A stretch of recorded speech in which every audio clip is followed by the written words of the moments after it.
Welcome to the Stay Clean and Safe podcast, created with the financial support of the European Union. Here we share ideas, tips and stories that will help us build healthy, safe and clean communities together.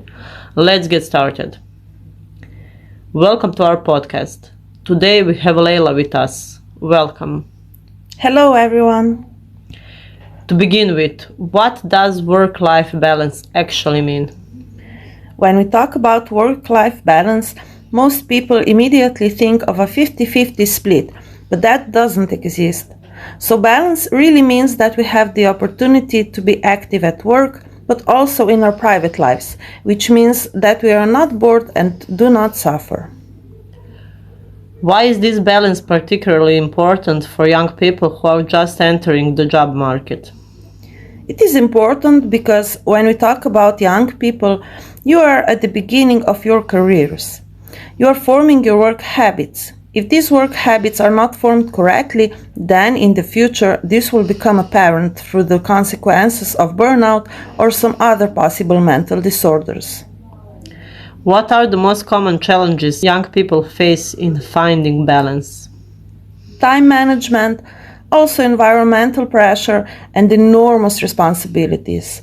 I would also say young people are in the early stages of forming their work habits. If they don't have the space to think, and if they don't have the ability to teach themselves discipline at this time, that work must be done. And then also have time for their private lives, of course, it won't work out. Why do we feel that we always have to be available? Is it pressure from our environment, our employers, or ourselves? I would say it is all three components that you just mentioned. Of course, we have to be available because our environment pressures us to be hardworking, to have good work habits, to be disciplined, to have a variety of habits. You know that you are reachable and accessible so that your employer can praise you. Of course, there is also pressure from your personality. If you are a typological personality who really strives for perfectionism or is very ambitious, then, of course, you also put pressure on yourself to go. How can we recognize that we are overworked or losing our balance?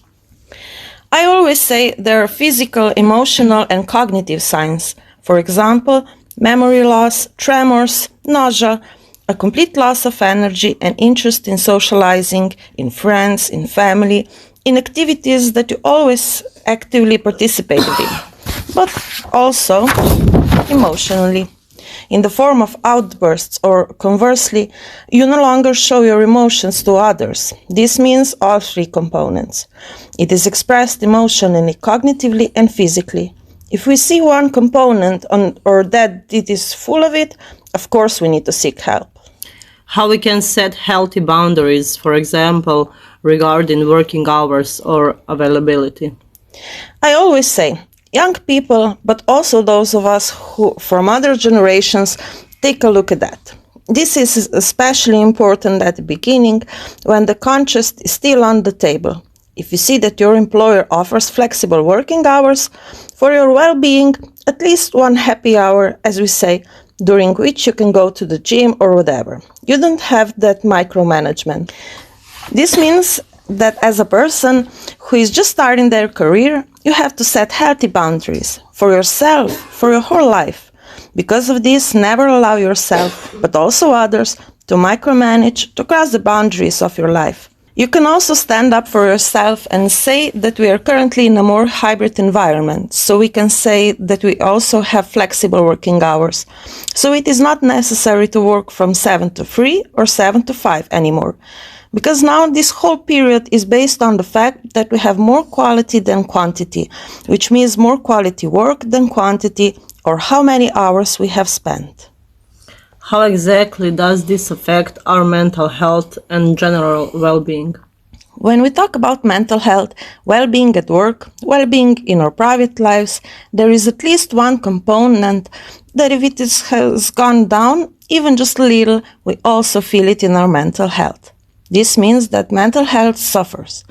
If there is no well-being at work, this means that there are no healthy boundaries, that there is no workplace in which you, as a person, An employee can grow and have an open mindset towards others, but also towards work and everything else that you cannot be productive or flexible, because it means that if it affects your mental health, it will also affect your productivity and everything else. So mental health is the most important component of a person's entire life. Is it true that we are more productive when we have a good balance between work and leisure time?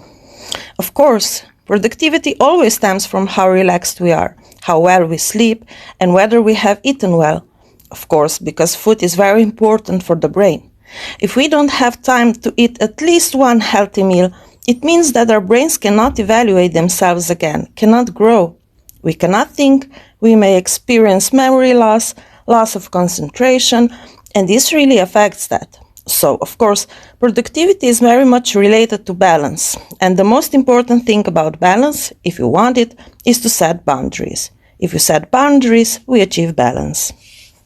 How do you personally take care of your balance? It has been a very difficult journey. And today I would say from this time, because as a mother of 2 children, with all my responsibilities and my job, but it is very important, and I have set myself goals to find 30 minutes for myself every day. And those 30 minutes are really just for me.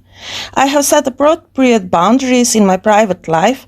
I'm still working on my boundaries in my professional life, but it is very important to be aware of where the mistakes are. And perhaps from my own experience, I would say not someone who works and deals with the well-being of the celestial team from their own experience. Setting boundaries and those who set boundaries are the most emotionally stable people and are truly productive and successful in their professional lives. Have you ever experienced or come close to burnout yourself? Oof, of course, especially really close, so that's obvious. At the time when you're a student, you have a child, then you have another child. You take a break from maternity leave, you finish one doctorate, you enroll in another doctorate. Of course, there is an outburst where you can no longer remember exactly where you are. So, of course, I also experienced this once. For example, I came to work and I didn't even realize that I had come to work. What did you learn from this? I learned that employees can be replaced. My children will grow up. Of course, they grow every day. But if I don't take care of myself and improve my own life, what can I expect? Because, as I always say, we can all live without everything, but we can't live without each other, because we are very connected and I can't leave this body, nor can my spirit. So if I don't take care of the quality of my mental health with physical health, I cannot expect good mental health, good physical health, or a very high quality of life, which is the most important thing. We all strive for that. What advice would you give to young people who feel lost or trapped by their obligations?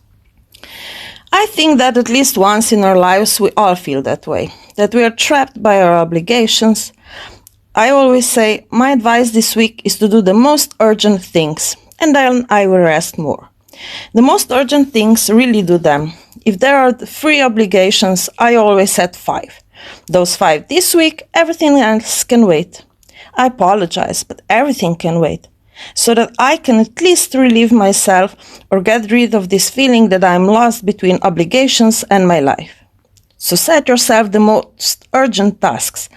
The most urgent tasks for this week, the rest can wait. And so you go from week to week until you get rid of that feeling. And of course, physical activity is very important for getting rid of that lost concept. So yes, or rather that feeling. Is there anything we can do ourselves, at least one small step today, and what would that be? Absolutely. Deep breathing exercises, a warm bath, and turn the music up as loud as you can today. I know we have a lot of strict rules and laws in Slovenia, but music really is a solution, like therapy. So give yourself at least 40 minutes for yourself. That's for today. So every day you will do what suits your best. You have a lot of advice, and I always say, just read it. But if we look at ourselves, we feel it, because we are intuitive beings. We feel that what we need. If that's what it is, then go for a drink. Go for a drink. If you'll be happier and more satisfied after the drink, so each individual can determine for themselves what they need most. Thank you very much. Thank you too.